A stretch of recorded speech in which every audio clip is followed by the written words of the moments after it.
আসসালামু আলাইকুম ভিউয়ার্স, সবাই কেমন আছেন? নিশ্চয়ই ভালো আছেন। তো অনেক দিন পর কিন্তু একটা ব্লগ ভিডিও নিয়ে চলে এসেছি। আর এই ভিডিওটা হতে যাচ্ছে আরশির নানুর বাড়ির ওপর।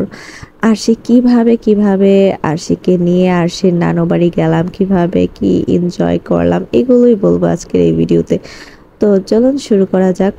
তো খুব সকাল সকাল আরশিকে নিয়ে আমরা কিন্তু তার নানুর বাড়ির উদ্দেশ্যে রওনা হয়ে গেছি, যেহেতু আমরা ঢাকায় থাকি আর আরশির নানুর বাড়ি হচ্ছে গাজীপুরের কালিয়াকৈর থানার শফিপুর গ্রামে।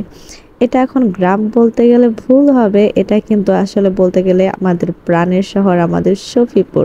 আর আমি কিন্তু আমার এই প্রাণের শহর, আমার শফিপুরকে আমি অনেক বেশি ভালোবাসি, যেহেতু আমার জন্মস্থান, আমার ছোট থেকে বেড়ে ওঠা এখানে। আর আমার কিন্তু বলতে গেলে গাজীপুরের আবদুল্লাপুর যখন আসি তখনই কিন্তু আমার শরীর একদম শীতল হয়ে যায় যে আমি আমার প্রাণের শহরে যাচ্ছি, আমার শফিপুর যাচ্ছি। তো যাই হোক, আরশি থেকে শুরু করে আরশির মামা খালা নানু সবাই অনেক এক্সাইটেড ছিল যে আরশির নানু বাড়ি আসছে দীর্ঘ 4 থেকে 5 মাস পর। তো এই খুশিতে আরশি কিন্তু আরশির খালামণির সাথে কলেজ চলে যেতে চেয়েছিল, তো সেখানে আমি আটকিয়েছি।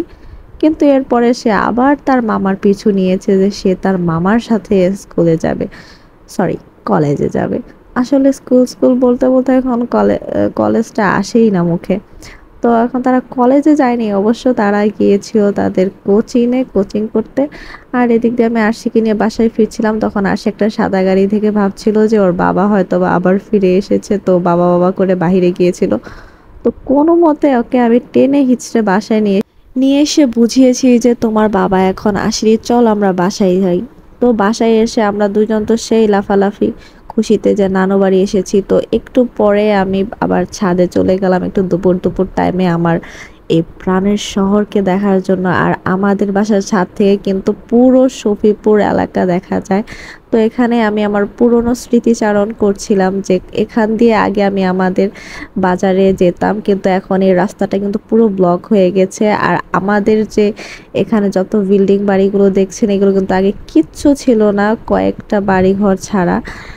তো এগুলো কিন্তু নতুন করে হয়েছে। তো আমি কিন্তু আরো বেশি অবাক হয়ে গেছি, এই পাশে যে খালি মাঠটা দেখছেন ডান পাশে, এই খালি মাঠগুলো কিন্তু আগে গাছগাছালিতে পরিপূর্ণ ছিল, এগুলো কিন্তু এখন কেটে এখানেও ফ্ল্যাট করা হচ্ছে। আর আমরা যেখানে থাকি এটাও কিন্তু আগে একটা পুকুর ছিল, আর এখানে কিন্তু মাটি দিয়ে ভরাট করে এরপর এখানে বাসযোগ্য স্থান তৈরি করা হচ্ছে। তো এখানে দাঁড়িয়ে দাঁড়িয়ে আমি কিন্তু আমার কলেজও দেখছিলাম যে এখান থেকে আমার কলেজ কতটুকু দেখা যায়।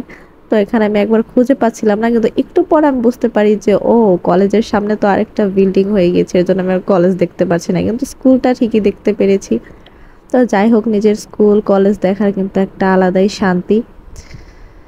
এই শান্তি আসলে কোনোভাবেই বলা সম্ভব না। তো এরই মাঝে দেখছিলাম আকাশ দিয়ে কিন্তু কিছু অতিথি পাখি উড়ে যাচ্ছিল, আর যা দেখে আমি অনেক এক্সাইটেড ছিলাম। অনেক দিন পর আমি এই দৃশ্যটা দেখতে পেরেছি।